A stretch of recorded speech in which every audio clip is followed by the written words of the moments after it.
இதுதான் வந்து அந்த வேஸ்ட்டு டீகம்போஸ்ட்னு சொல்லுவாங்க. கலக்கி விட்டோம்.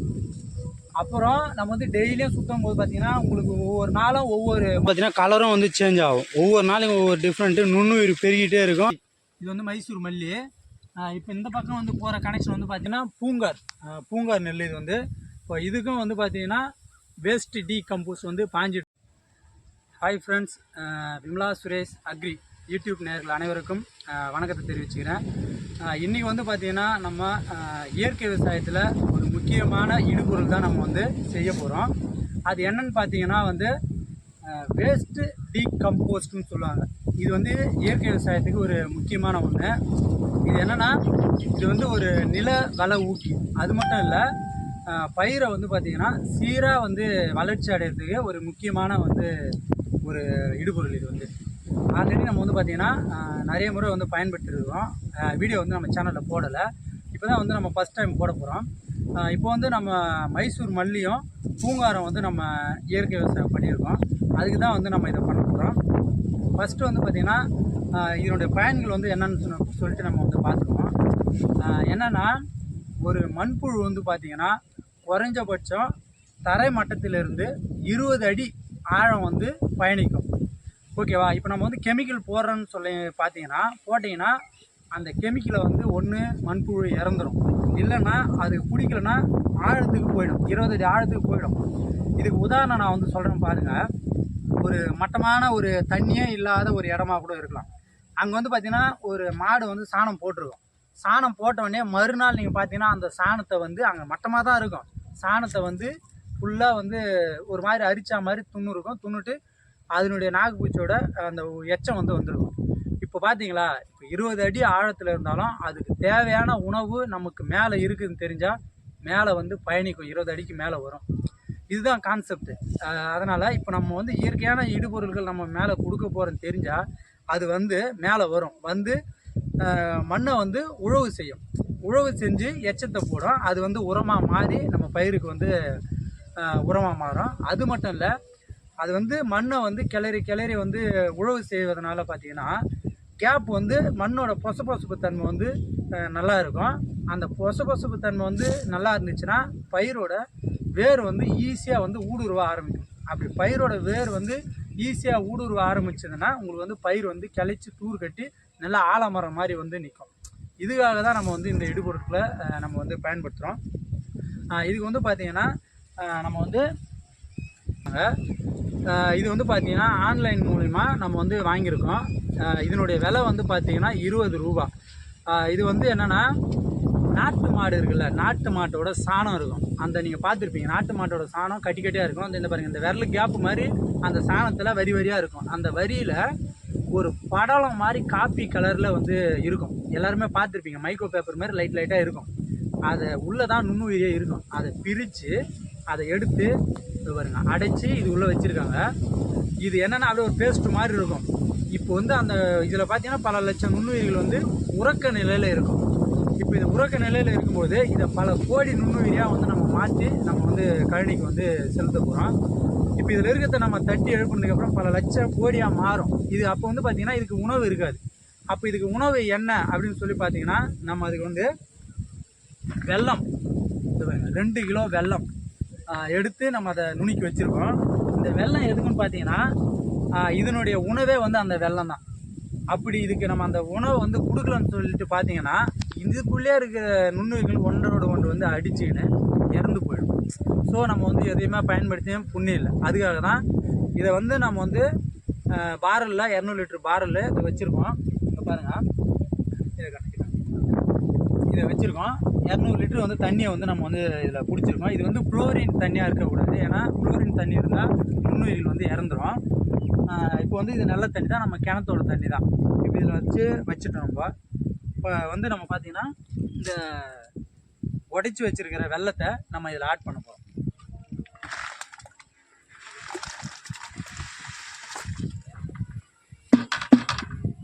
இப்போ வந்து வெல்லத்தை வந்து நம்ம வந்து ஆட் பண்ணிட்டோம்.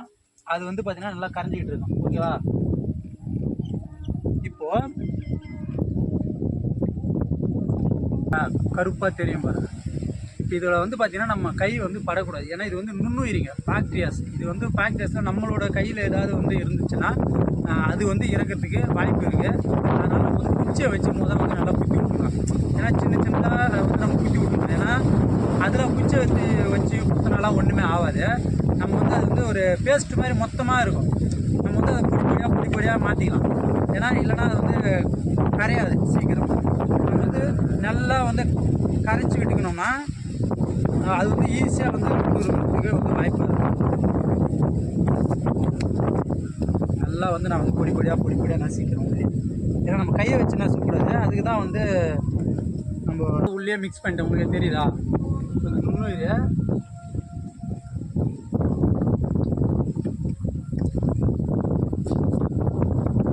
நல்லா கலக்கி நம்ம வந்து கைப்படாத அதில் வந்து விட்டுடலாம். ஓகேவா?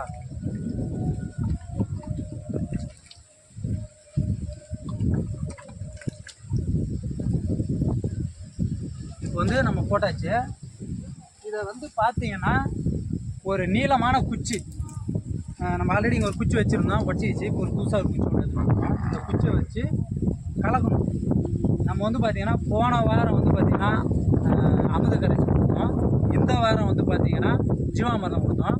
அதுக்கு அடுத்த வாரம் வந்து பார்த்திங்கன்னா வேஸ்ட் டீகம்போஸ்ட் வந்து நம்ம கொடுக்க போகிறோம். எப்போவுமே நான் வந்து பார்த்திங்கன்னா வாரம் ஒரு முறை ஏதாச்சும் கலந்து நம்ம வந்து கழனிக்கு வந்து கொடுத்துக்கிட்டே இருப்பேன். அப்போ தான் வந்து ஈஸியாக மண்ணை வந்து நம்ம மாற்ற முடியும். பல நுண்ணுயிர்களை வந்து நம்ம உருவாக்க முடியும் இயற்கை விவசாயத்தில். அதுக்காக நம்ம வந்து இதை பண்ணிகிட்ருக்கோம். இப்போ வந்து இதை நம்ம வந்து சுற்றி விடணும். இதை வந்து எப்படி பார்த்திங்கன்னா நிழலான இடத்த இருக்கணும், வெயில் படாமல் இருக்கணும். மரத்துக்கு அடியில் தான் நம்ம இதை வச்சுருக்கோம். அது மட்டும் இல்லை, இதை வந்து நம்ம மழை தண்ணி படாத நம்ம இதை வந்து அழகாக மூடியும் வைப்போம். இப்போ காலையில் இதை வந்து கலக்கி விடணும். அதுக்கப்புறம் பார்த்திங்கன்னா மாலையிலையும் கலக்கி விடணும். கிளாக் வைஸ் 48 சுற்று, ஆன்டி கிளாக் வைஸ் 48 சுற்று நம்ம வந்து இதை சுற்றணும். ஏன் 2 சுற்று கூட சுற்றக்கூடாதான்னு நீங்கள் கேட்கலாம். இருந்தாலும் பரவாயில்ல. அதாவது 48 மண்டலம் சொல்லுவாங்கள்ல, அந்த மாதிரி இது வந்து நம்ம முன்னோர்கள் வந்து வச்சுருக்காங்க. நம்ம அதுபடி தான் நம்மளும் பண்ணுறோம். ஓகேவா? இப்போ இந்த மாதிரி ஒரு கை இப்படி வச்சுக்குவேன்.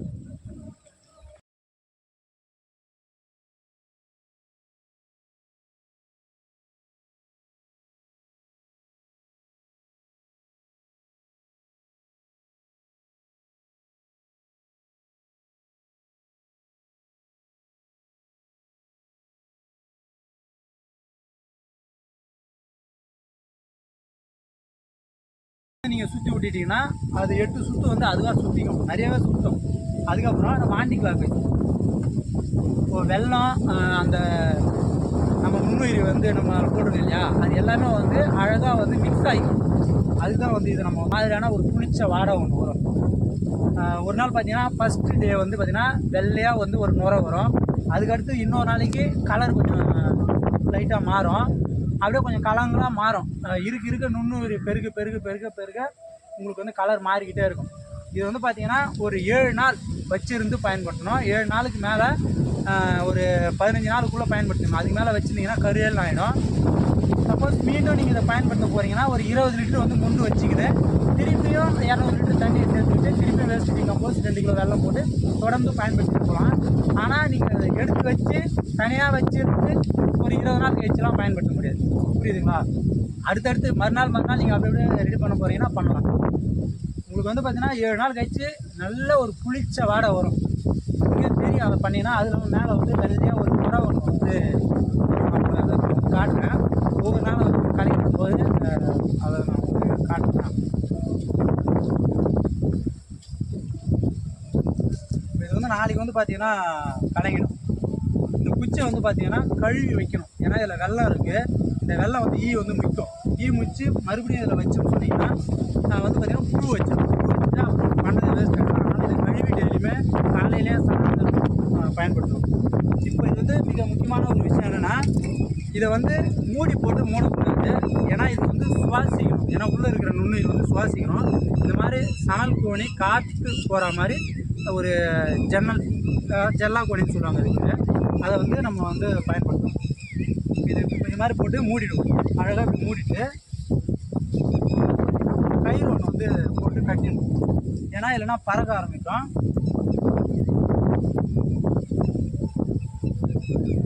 போட்டு நல்லா விகிஞ்சு அழகாக இப்படி கட்டிடணும். அப்போ தான் வந்து இந்த மாதிரி சுவாசிக்கும், பூச்சி அந்த மாதிரி சில ஐட்டம் எதுவுமே உள்ளே போகாது. அழகாக இந்த மாதிரி வச்சுட்டு இப்போ வந்து மழை தண்ணி இதில் வந்து படவே கூடாது. அதுக்கு வந்து என்னென்னா, நம்ம இங்கே வந்து கொட்டா ஒன்று ஆல்ரெடி போட்டு வச்சுருந்தோம். கொட்டா வந்து காற்று மழைனால வேஸ்ட் ஆகிடுச்சு. சரி, ஓகே, பரவாயில்ல. இப்போதைக்கு நம்மளால் கொட்டா போட முடியாது, கொட்டா போடக்கூடிய சூழ்நிலை நம்மளுக்கு இல்லை. சரி, அதனால் நம்ம வந்து பார்த்திங்கன்னா ஒரு ஓடு ஒன்று வந்து வச்சுருக்கோங்க, தகர ஓடு. இந்த தகர ஓடு வந்து பார்த்திங்கன்னா அழகாக வச்சுருவேன். மழை பெஞ்சாலும் ஒன்றுமே ஆகாது. இதுக்கு மேலே வந்து இதை பறக்காத அளவுக்கு ஒரு கல்லை ஒன்று வச்சிட வேண்டியதான். அழகாக அந்த மாதிரி ஒரு கல் வச்சுட்டு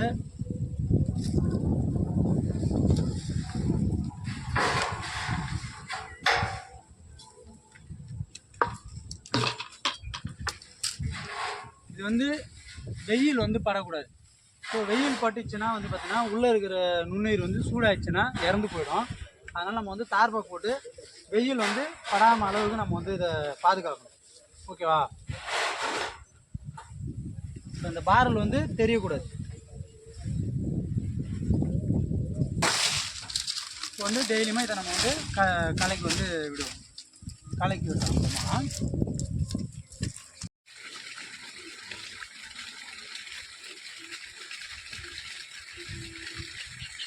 இன்றைக்கி வந்து பார்த்திங்கன்னா 2வது நாள் கலக்கி விட்டுருக்கேன். இப்போ எப்படி மாறி இருக்குது பார்த்தீங்களா? ஒவ்வொரு நாளும் ஒரு சேஞ்ச் இருக்கும். வந்து பார்த்திங்கன்னா 3வது நாள் எப்படி உங்களுக்கு பாருங்கள் எவ்வளோ நுரை அடிக்கு. அப்புறம் வந்து பார்த்திங்கன்னா கலரும் வந்து சேஞ்ச் ஆகும். ஒவ்வொரு நாளையும் ஒவ்வொரு டிஃப்ரெண்ட்டு. நுண்ணுயிர் பெருகிட்டே இருக்கும். பெருக ஒவ்வொரு சேஞ்ச் இருக்கும். உங்களுக்கே பார்த்தா தெரியும். இன்றைக்கி வந்து பார்த்திங்கன்னா 4வது நாள்.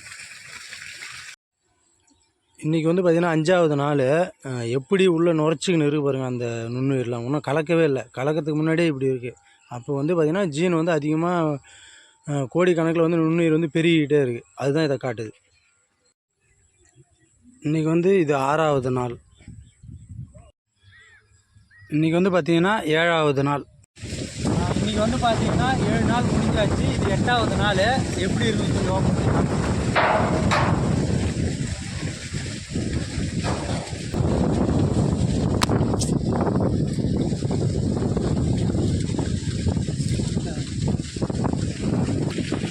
வந்து நம்ம டெய்லியுமே வந்து குச்சி வச்சு கலக்கி விட்டோம். பார்த்திங்கன்னா நுண்ணுயிர் வந்து நல்லா பெருகியாச்சு. ஏன்னா 7 நாள் முடிஞ்சு இது 8வது நாள். கிளாக் வைஸ் 48 ஆண்டி கிளாஸ் நம்ம டெய்லியுமே நம்ம எடுத்து வச்சோம். அவங்களுக்கு வந்து கலரே வந்து பார்த்திங்கன்னா சேஞ்ச் ஆகிடும். நல்லாயிருக்கும்.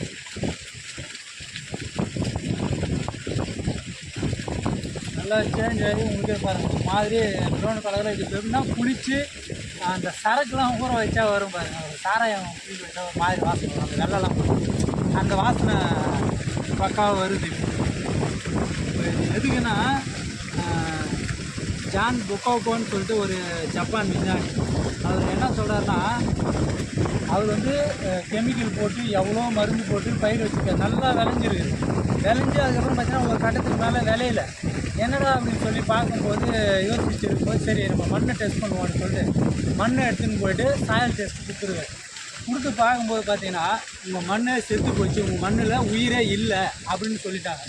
சரி நம்ம என்ன பண்ணுறதுன்னு சொல்லி 6 மாதம் அவர் எந்த பயிருமே வைக்காத இலை தழை செடி கொடி எல்லாத்தையும் மாட்டு சாணி கோமி எல்லாத்தையும் போட்டு 6 மாதம் போட்டு உழுது மறுபடியும் அள்ளிட்டு போயிட்டு மண்ணை சாயல் டெஸ்ட் கொடுத்துருக்காரு. அப்போது சொன்னாங்களாம், இப்போ உன் மண்ணில் உயிர் வந்துடுச்சுடா, இப்போ போடுறா விதைன்னு சொன்னாராம்.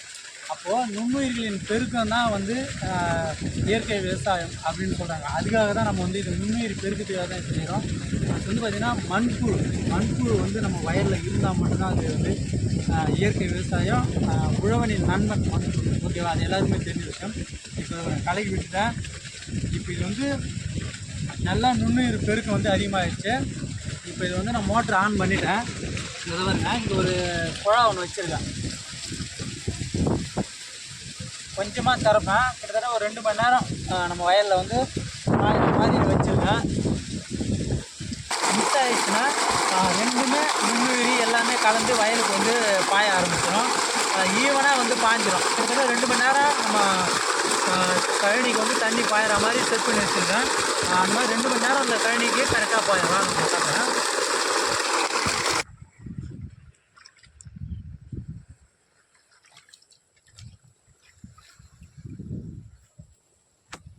இப்போது இது வந்து பார்த்திங்கன்னா மைசூர் மல்லி ஆகிட்டு ரெண்டுமே ஈவனாக பாஞ்சிரும். அந்த ஜான் பொக்காக்கா வந்து அப்புறம் ஒத்த நாற்று தான் வந்து நடுவு பண்ணியிருக்காரு, புரியுதுங்களா? அந்த ஒத்த நாற்று வந்து பார்த்திங்கன்னா குறைஞ்சபட்சம் ஒரு 50லேருந்து 100 கிளப்பு வரைக்கும் கிளச்சிருக்கு. இது வந்து மைசூர் மல்லி நம்ம ஒத்த நாற்று தான் நட்டுருக்கோம். உங்களுக்குமே தெரியுது பார்த்தா. அது வந்து பூங்காறு. இப்போ இந்த பக்கம் பாருங்கள், இது வந்து ADT 37. இதெல்லாம் பாருங்கள் எந்த அளவுக்கு ஒரு மாதிரி பயிர் வந்து தீஞ்ச மாதிரி இருக்குது. இது வந்து கெமிக்கல், இது வந்து கெமிக்கலு தீஞ்ச மாதிரி இருக்குது. நம்ம பயிர் பாருங்கள் அவ்வளோவா இருக்காது. ஏன்னா இது வந்து இயற்கை விவசாயம், அது மட்டும் இல்லாமல் பாரம்பரிய நெல் வகை. ஓகேவா? இது வந்து ஒத்த நாற்று தான், பார்த்தா உங்களுக்கே நல்லா தெரியும் இருக்குது. இது பாய பாய 20 அடிக்கு கீழே இருக்கிற மண்புழு எல்லாமே மேலே வரும், நுண்ணுயிர் வந்து பெருகும். இந்த மாதிரி தான் நாங்கள் வந்து இயற்கை விவசாயம் செய்கிறோம். கண்டிப்பாக நாங்கள் விமலா சுரேஷ் அக்ரி செய்கிற விவசாயம் உங்களுக்கு பிடிக்கும்னு சொல்லி நான் நம்புகிறேன். இந்த மாதிரி இயற்கையாக செஞ்சு தான் உங்களுக்கும் கொடுக்க போகிறேன், நானும் சாப்பிட போகிறேன். எங்கள் சேனல் வீடியோஸ் எல்லாம் உங்களுக்கு பிடிச்சிருந்தா கண்டிப்பாக மறக்காமல் சப்ஸ்கிரைப் பண்ணி சப்போர்ட் பண்ணுங்கள், லைக் பண்ணுங்கள். மறக்காமல் கமெண்ட் பாக்ஸ் வந்து கமெண்ட் பண்ணுங்கள். அடுத்து இன்னொரு வீடியோவில் உங்களை சந்திக்கிறேன். நன்றி, வணக்கம்.